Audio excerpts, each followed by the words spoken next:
여러분, 미국이라는 나라를 어떻게 생각하십니까? 저력 있는 나라 아니겠습니까? 어떤 사람이 이 말을 하는데 제가 깊은 공감을 하게 됐어요. 미국은 그 잘 닦인 고속도로에서 저력이 나온다. 물론 동의하실 수도 있고 또 그렇지 않다라고 여길 수도 있지만은요, 저는 적어도 그 말에 동의를 합니다.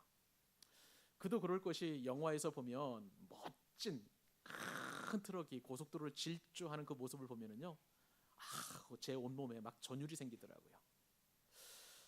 이 원래 미국의 고속도로는 대륙을 횡단하는 역마차용 도로가 이제 기반이 되어서 고속도로가 닦여지게 되었는데, 1940년대 후반부터 본격적으로 고속도로가 닦여졌다고 합니다.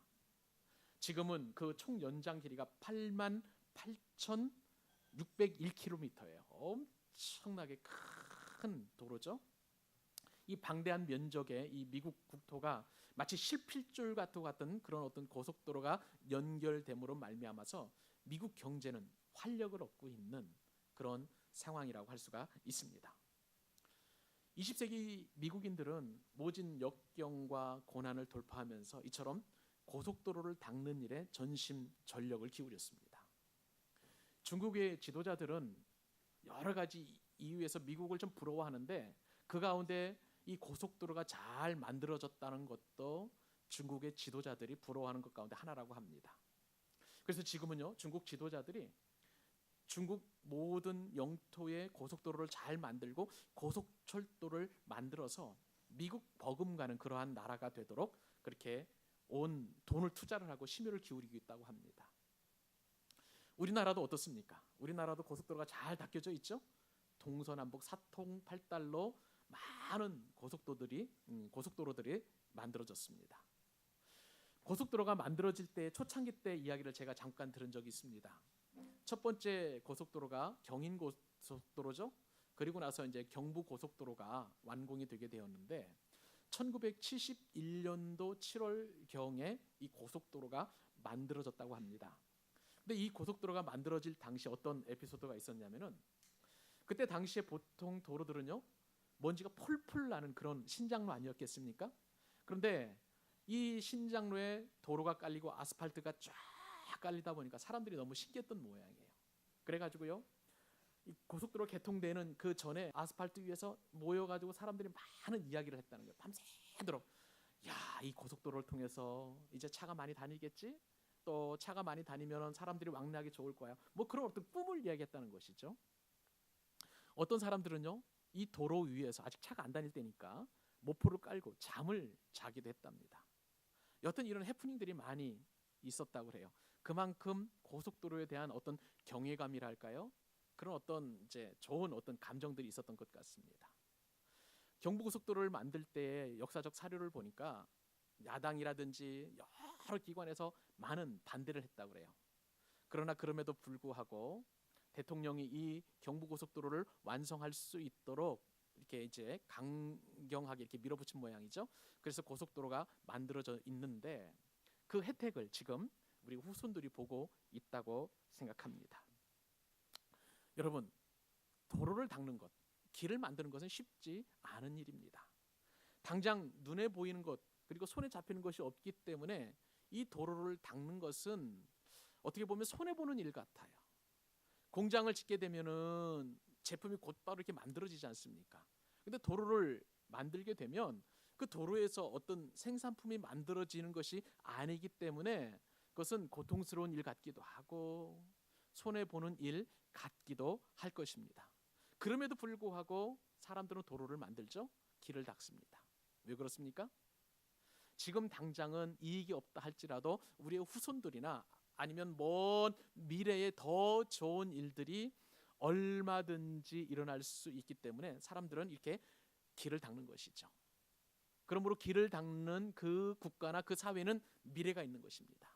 희망이 있는 것이고, 그리고 앞으로 더 좋은 일이 일어날 수 있을 것입니다. 오늘 본문에 보니까요, 길을 닦는 한 사람이 등장합니다. 세례 요한입니다.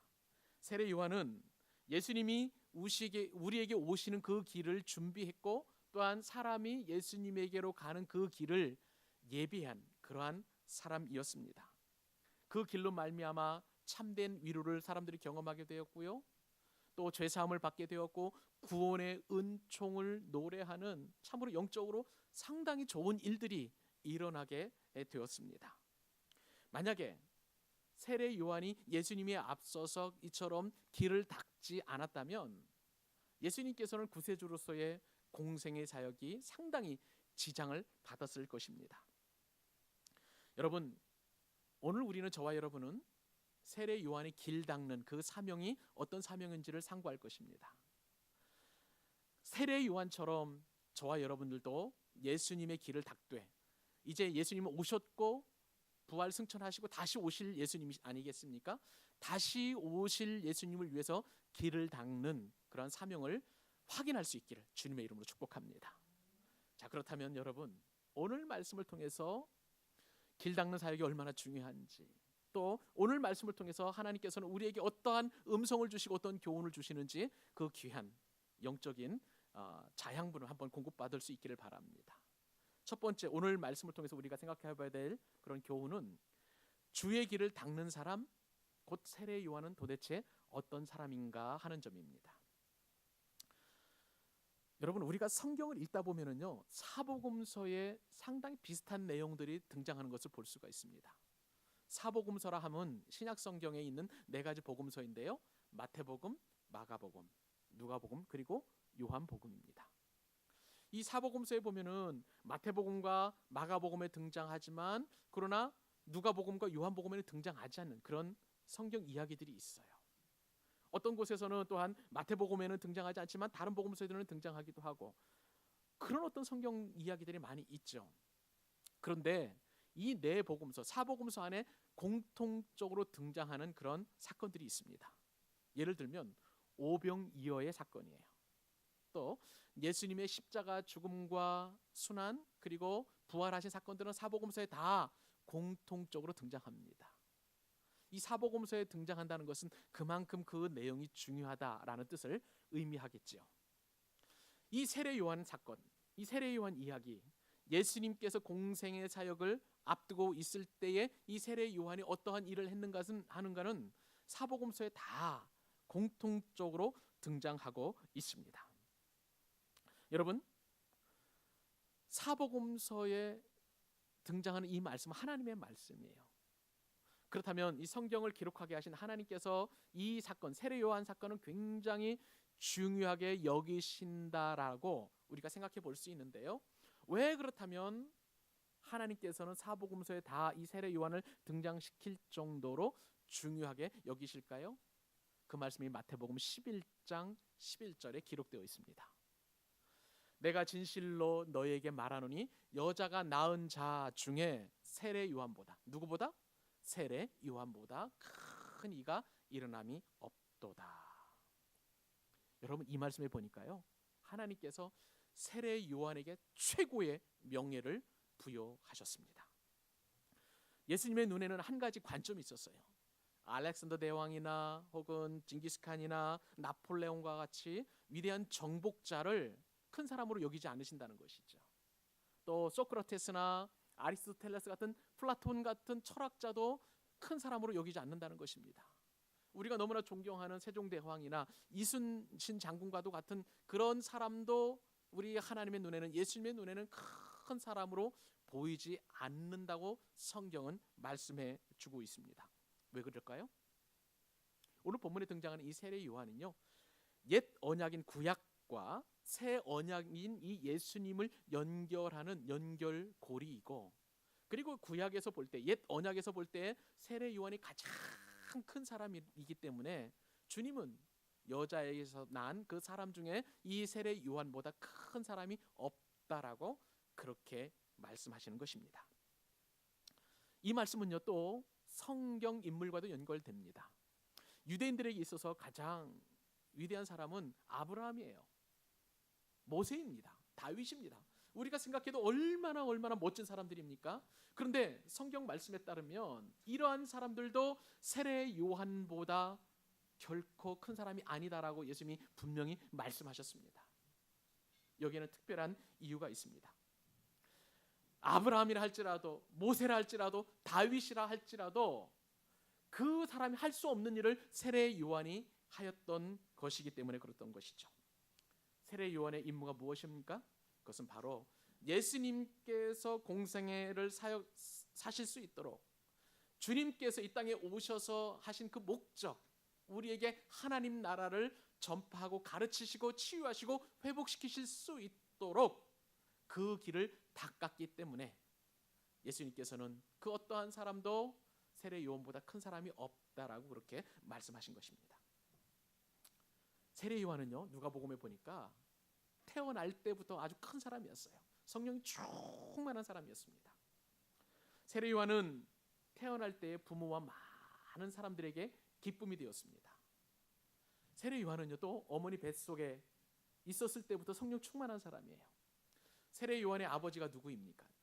제사장 가운데 한 사람이었던 사가랴였어요. 그리고 그의 어머니는 엘리사벳이었습니다. 엘리사벳이 세례 요한을 잉태하고 예수님을 잉태한 마리아가 만났을 때에 세례 요한은 그것이 너무나 기뻤어요. 그래서 어머니 뱃속에서 막 태동하고 발길질하는, 그렇게 성령 충만한 사람이 바로 세례 요한이었습니다. 세례 요한은요, 또 주 앞에서 큰 사람이었어요. 세례 요한은 사명을 갖게 되었는데 이스라엘 자손을 하나님께로 많이 돌아오게 할 자라고 누가복음에 그렇게 기록이 되어 있습니다. 모태로부터 나신으로 구별된 그런 사람이었고, 그래서 성령 충만한 사람이었던 것이죠. 세례 요한의 사명이 있었습니다. 그것은 광야에서 외치는 자의 소리였습니다. 여러분, 말씀을 드린 대로 세례 요한은 제사장 가문 출신이에요. 율법 교육도 많이 받았을 것입니다. 그리고 그 받은 율법 교육으로 인해서 얼마든지 성전에서 편안하게 그렇게 살아갈 수 있었음에도 불구하고 세례 요한은 어렸을 때부터 광야에 나와서 살았던 그런 사람이었습니다. 그리고 세례 요한은 기본적으로 오늘 말씀처럼 그는 광야에서 외치는 자의 소리가 되어서 회개와 그리고 천국을 선포하는 그러한 선포자였던 것입니다. 세례 요한의 사역은 여기서 그치지 않죠. 예수님의 공생의 사역이 시작이 되자 요한은 자신을 향했던 모든 관심을 예수님께로 돌리는 그런 사람이었습니다. 원래 세례 요한은 예수님보다 먼저 사역했기 때문에 많은 사람들이 세례 요한을 쫓았어요. 그 뒤에 예수님께서 공생애 사역을 하셨을 때 그 사람들이 이제 예수님을 따라가니까 어떻게 보면 시기도 날 수 있고 질투할 수도 있는 그런 상황임에도 불구하고 요한은 시기나 질투하지 않았어요. 예수님이 오히려 더 흥왕하는 그러한 마음을 가지고 있었던 사람이 바로 세례 요한이었던 것이죠. 세례 요한은 분명한 자기 정체성을 가진 사람이었습니다. 많은 사람의 칭송과 추종에도 불구하고 자신은 메시아가 아니라고 분명하게 얘기했어요. 여러분, 21세기인 우리 시대에도 자기를 따르는 사람 조금만 있으면은 자기가 메시아라고 하는 시대입니다. 자기가 재림주라고 얘기하고 자기가 그리스도라고 얘기하는 사람들이 너무나 많은 그런 시대에 우리가 살고 있어요. 그러나 그럼에도 불구하고 세례 요한은 자신을 추종하는 사람들이 그렇게 많고 추앙함에도 불구하고 자신은 메시아가 아니다. 내 뒤에 오시는 이가 나보다 더 크다. 그분을 좇으라라고 분명하게 이야기했던 것입니다. 세례 요한에게는 한 가지 기쁨이 있었어요.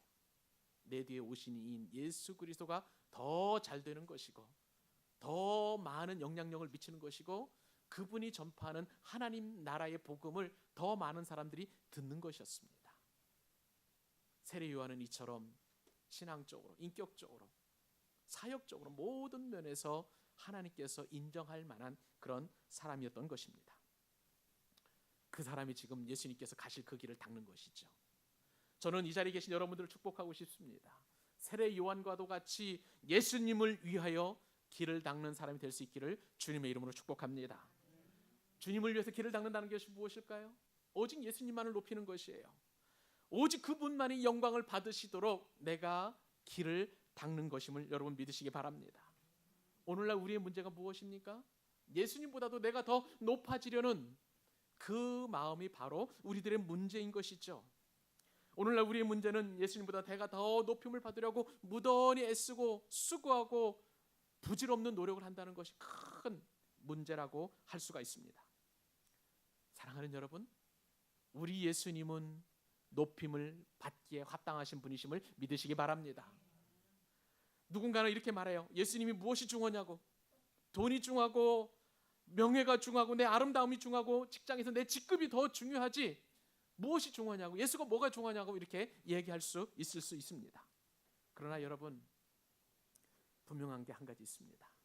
예수님보다도 더 중요하게 여기는 그것은 어느 순간에는 한순간에 다 사라질 것들이에요. 순식간에 찰나적인 것들입니다. 그러나 우리가 예수님을 위하여 그 높일 때에 주님을 더 경배하고 주님의 이름을 높여드리고 그리고 그 일을 위해서 우리가 길을 닦는다면 놀랍게도 주님은 우리를 높여주실 줄로 믿습니다. 그러므로 주님의 이름을 높이는 그 길을 닦는 여러분 되실 수 있기를 주님의 이름으로 축복합니다. 사도 바울이라는 사람이 있습니다. 이 바울이라는 사람은요, 그 일에 자신의 일생을 바쳤던 사람입니다. 주님의 길을 닦아서 그분을 영화롭게 하는 일이 이 세상 가장 값진 일이라고 여기고 그는 사나 죽으나 이 일을 위해서 자신의 모든 것을 들여놓으라고 고백했습니다. 이 시간 다 같이 저와 여러분이 사도 바울의 고백을 함께 읽음으로 말미암아 바울과도 같이 주님만을 높이는 일에 우리 인생이 쓰임 받을 수 있기를 같이 한번 다짐해 보는 시간을 갖도록 하겠습니다. 우리 빌립보서 1장 20절 우리 같이 함께 합독하도록 하십시다. 시작. 나의 간절한 기대와 소망을 따라 아무 일이든지 부끄러워하지 아니하고 지금도 전과 같이 온전히 담대하여 살든지 죽든지 내 몸에서 그리스도가 존귀하게 되게 하려 하나니, 내가 살든지 죽든지 주님만을 높이고 존귀하게 하는 그 길 닦는 일에 저와 여러분이 쓰임 받을 수 있기를 주님의 이름으로 축복합니다. 오늘 말씀을 통해서 우리가 생각해 볼 두 번째 교훈입니다.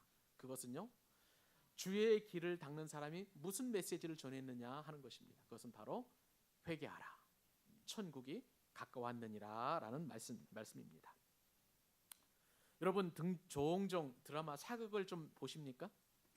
사극에 보면 임금이 행차할 때에 하는 일이 있어요. 특별히 궁궐 안에서는요, 내관이 임금보다 왕보다 몇 걸음 앞서서서 큰 소리로 외칩니다. 주상전환합시오, 이렇게 큰 소리로 외치잖아요. 또 임금이 이제 궐 밖으로 나갈 때, 그때는 이제 이름이 바뀌죠. 주상이 아니라 이제는 상간마마로 바뀝니다. 그러면서 무사가 앞에서 이제 길을 트죠. 딱 트면서 쉬 물러거라, 상간마마 납시오 하면서 큰 소리로 외칩니다.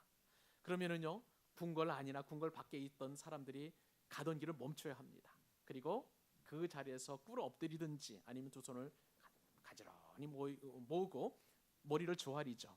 그리고 임금의 행차가 다 끝날 때까지 그렇게 준비를 해야 합니다. 여러분, 오늘 본문에 보니까 예수 그리스도라는 메시아가 이제 이 땅에 오셔서 사역을 막 시작하려고 하는 그 즈음에 이처럼 내전이라든지 혹은 내관이라든지 아니면 어떤 무사와도 같이 큰 소리를 외치는 사람이 있었어요. 세례 요한입니다. 오늘 읽었던 우리가 1절, 2절, 3절 말씀에 그 내용이 나와 있는데 같이 한번 읽도록 하겠습니다. 자, 시작.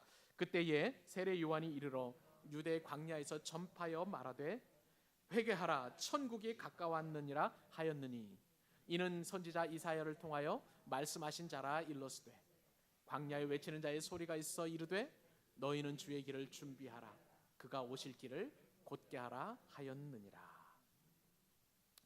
여러분, 이 3장 1절에 보니까 제일 먼저 시작하는 단어가 그때에라는 그런 말입니다.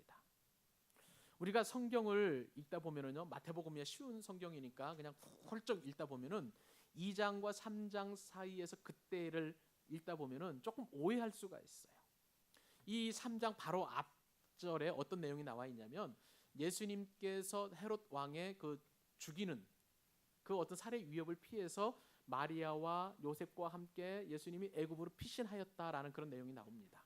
자, 이제 3장 1절로 넘어가서 그때에라고 이렇게 읽다 보면 마치 우리가 착각하기를 예수님께서 애굽에 피해 계셨을 때라고 이렇게 생각할 수 있는데요, 아니에요.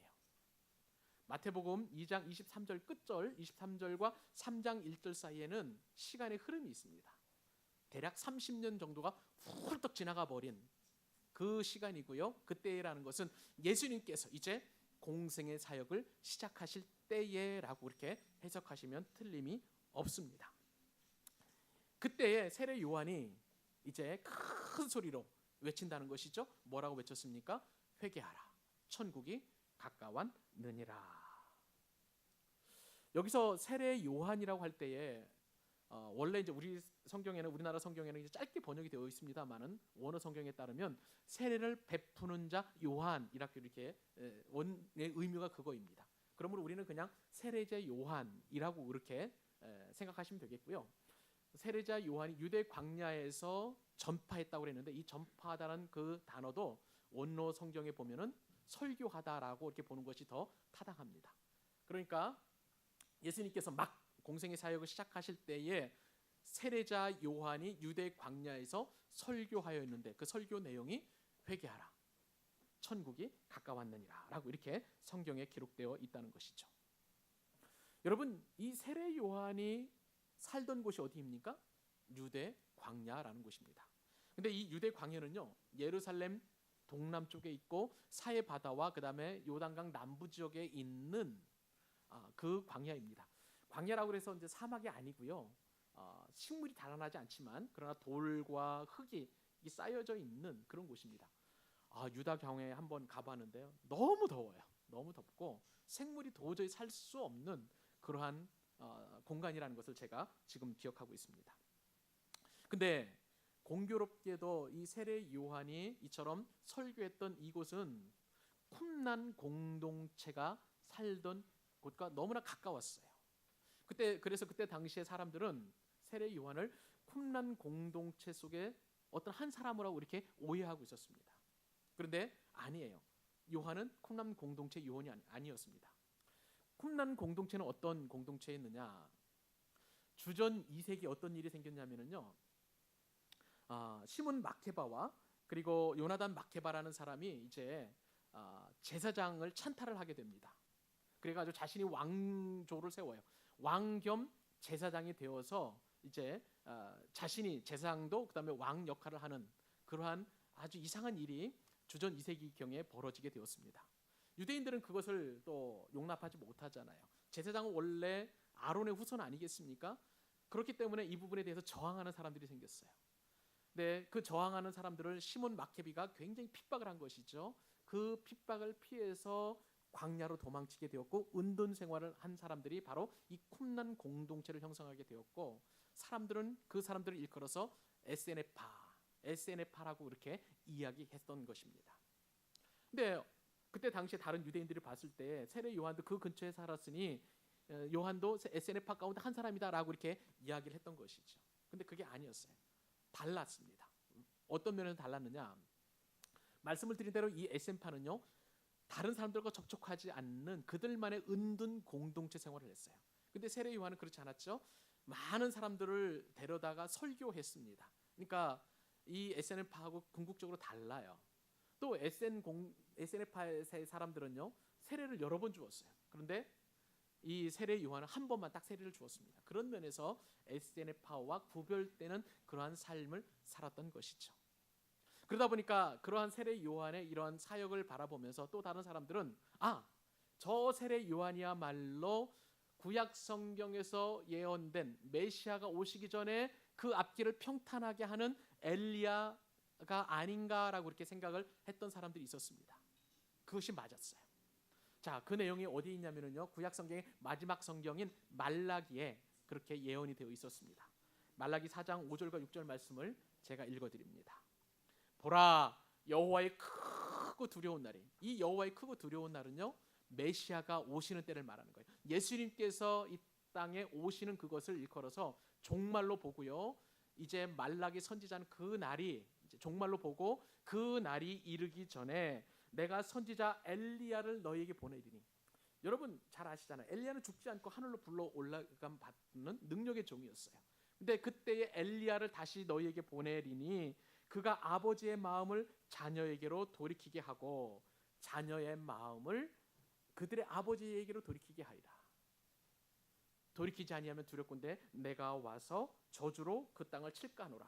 이 말씀이 예언이 되어 있는 것이죠.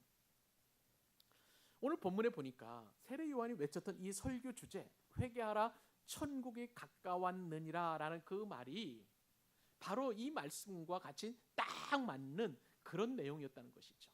그래서 세례 요한을 말라게 예언된 엘리야로 보고, 또 오늘 이 성경의 기록자인 마태도 그 말씀을 가져와서 세례 요한을 오래전에 예언되었던 선지자가 예언했던 엘리야처럼 그렇게 주님께서 다시 오실 길을 예비하는 자로 지금 인용하고 있는 것입니다.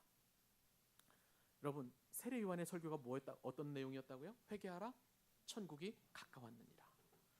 여러분, 세례 요한의 설교는 이런 설교가 아니었어요. 천국이 오겠고 회개하라, 그런 내용이 아니라는 거예요.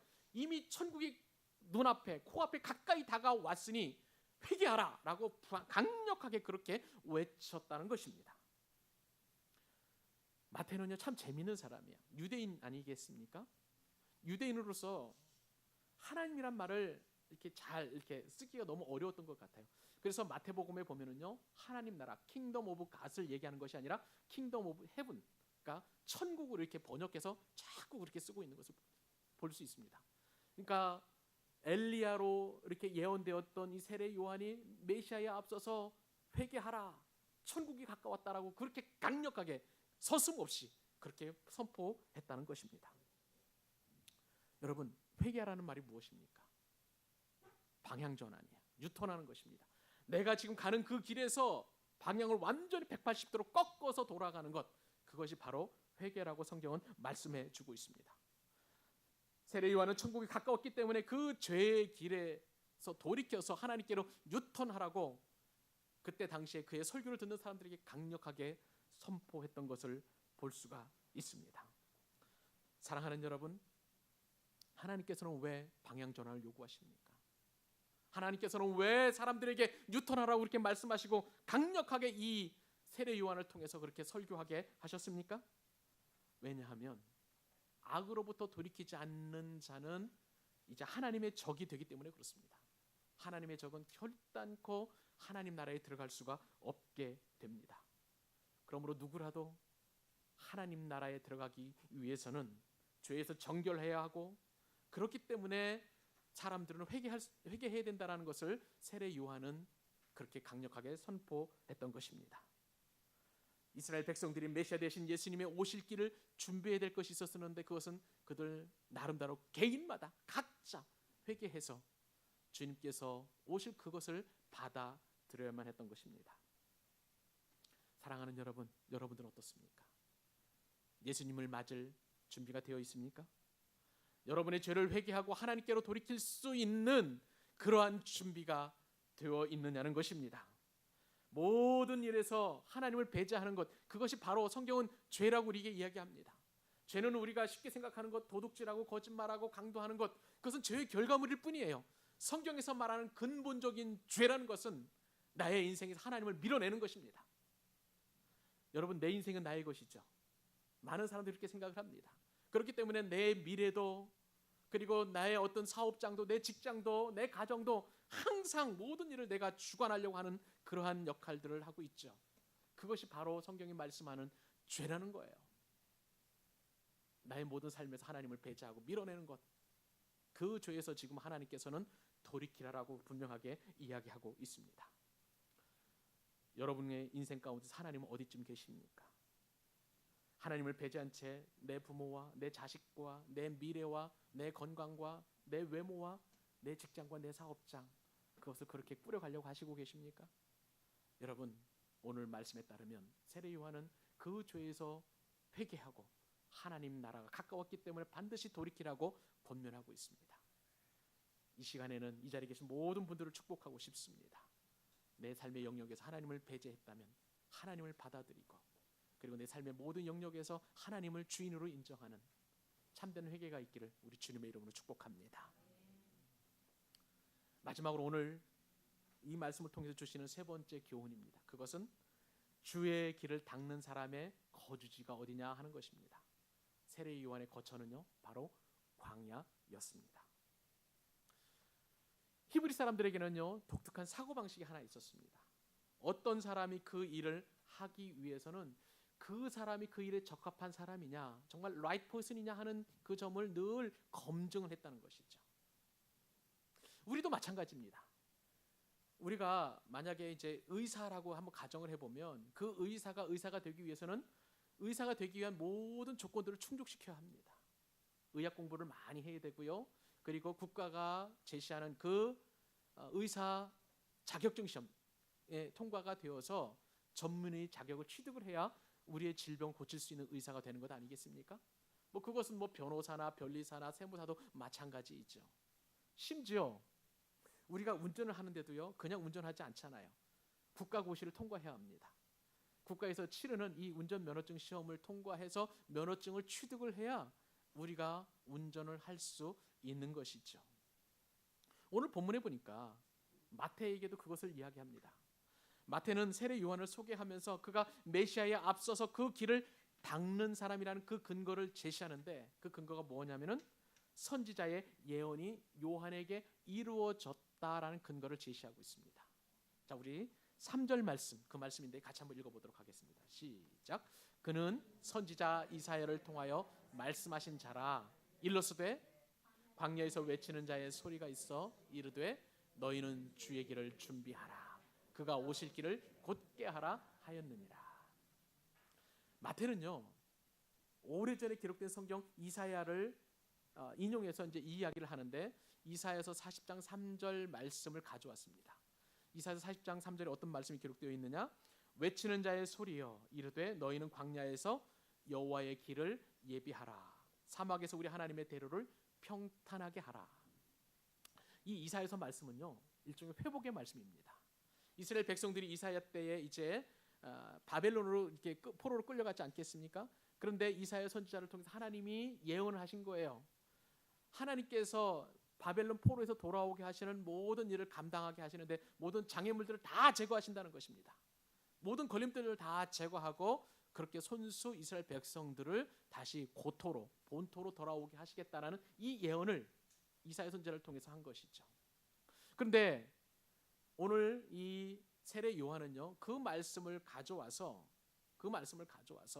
세례 요한이 과거에 외쳤던 선지자의 외침처럼 여호와의 길을 평탄하게 하고 주님의 가실 길을 곧게 하는 그 일을 만들어 간다라고 지금 이야기하고 있는 것이죠.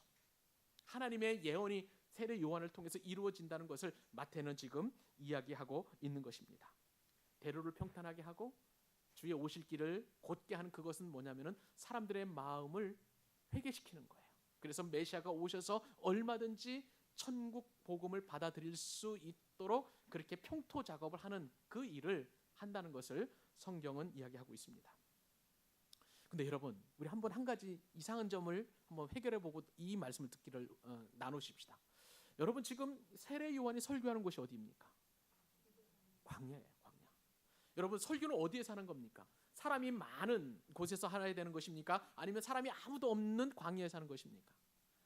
제가 너무 뻔한 질문 드린 거죠? 설교는 광야에서 하는 게 아니에요. 그런데 지금 세례 요한은 어디서 설교한다고요? 유대 광야에서 하는 것입니다. 근데 이 유대 광야는 굉장히 중요한 의미를 가지고 있습니다. 그래서 성경에서 자꾸 반복하고 있어요. 오늘 본문에 보니까 벌써 2번이나 광야라는 말이 반복되고 있습니다. 왜 광야란 말이 이렇게 중요하게 여김을 받고 있을까요? 광야는요, 우리가 살기에 너무나 척박한 땅이에요.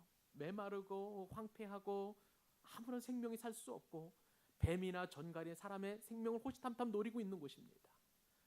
물이 없는 곳이고 먹을 것이 없는 곳이고 그리고 태양이 장렬하는 곳이기 때문에 너무나 사람이 살기에는 부적합한 환경이 바로 이 광야였습니다. 외형적으로 그리고 겉으로 보기에는 이처럼 죽음의 땅인 것이 분명하지만, 그러나 광야에서 좋은 점이 딱 한 가지 있습니다. 그것은 무엇이냐면요, 하나님을 만나는 최적의 장소라는 사실입니다. 여러분, 이 광야는 헬라 말로 에레모스라고 하고요, 그 다음에 구약 성경 히브리 말로는 미드바르라는 단어를 씁니다.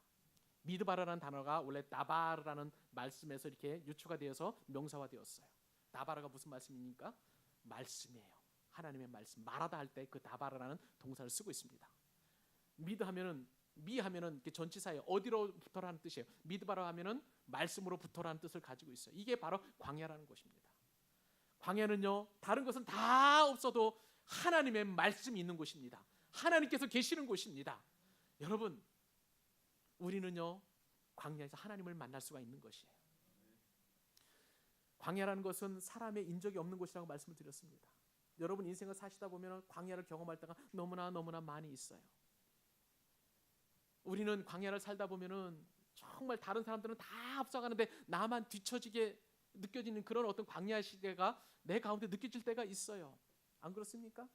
다른 사람들은 다 결혼하고 또 아기도 낳고 하는데 나는 결혼도 못하고, 또 다른 사람 직장 생활하고 월급 받고 있는데 나는 그것도 안 되는 것이고, 그러다 보니까 자꾸 이 시간이 지체되어 가는 거예요. 하루도 아니고 이틀도 아니고 몇 주도 아니고 몇 달도 아니고 몇 년 단위로 계속 이어지고 있는 광야 생활을 경험할 때가 한두 번이 아닙니다. 질병도 마찬가지죠. 성경에는요 이 광야에서 하나님을 만난 사람들이 많이 있습니다. 애굽의 왕자였던 모세, 그는 자신의 힘으로 이스라엘 백성들을 구원하려고 했습니다. 그래서 이스라엘 백성들을 못 살게 군 애굽 사람을 돌로 쳐 죽였어요. 근데 그것이 발각될까 두려워서 광야로 도망쳤습니다. 광야에서 40년 동안 살다가 떨기나무 아래에서 임재하시는 하나님을 만나는 그런 놀라운 은혜를 경험하게 되었어요.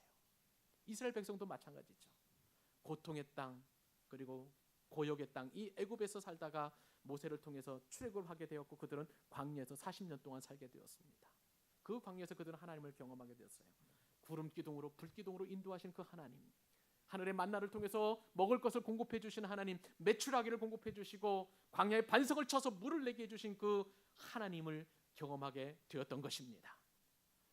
다윗도 유대 광야에서 하나님을 만나게 되었고요.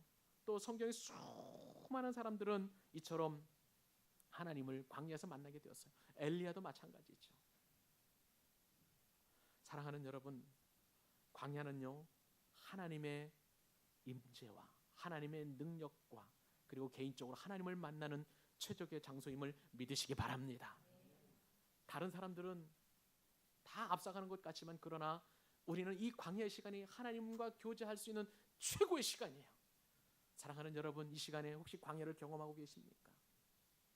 다른 사람은 다 앞서가는 것 같은데 나는 자꾸 뒤처지고 있고 머물러 있는 것만 같습니까? 머무른 그 장소가 광야임을 믿으시기 바랍니다. 하나님을 경험하십시오. 하나님을 만나십시오. 하나님을 체험하십시오. 그 광야를 통해서 여러분의 인생이 더 복되고 더 영광스럽고 더 아름답고 더 충만한 그런 인생이 되게 될 줄로 믿습니다. 말씀을 맺습니다. 언더우드 선교사가 1885년 4월 달에 이 조선 땅에 첫 발을 내디게 되었습니다. 언더우드 선교사는 성령 충만한 사람이었어요. 신앙이 좋은 사람이었어요. 얼마든지 미국에서 편안하게 신앙생활하고 그리고 복음을 전할 수 있는 그런 삶을 살 수 있었음에도 불구하고 그는 이 가려진 땅, 숨겨진 땅 조선으로 그는 발을 내딛고 이 땅에서 엄청난 길을 닦게 되었습니다. 연세대학교의 전문인 연희 전문학교를 세웠고요. 그리고 이 남한 지역에서 가장 오래된 세문안교회를 세우게 되었습니다. 그리고 기독청년회라고 하는 YMC를 만들어서 정말 소망이 없었던 조선의 청년들을 깨웠던 그런 사람이었습니다.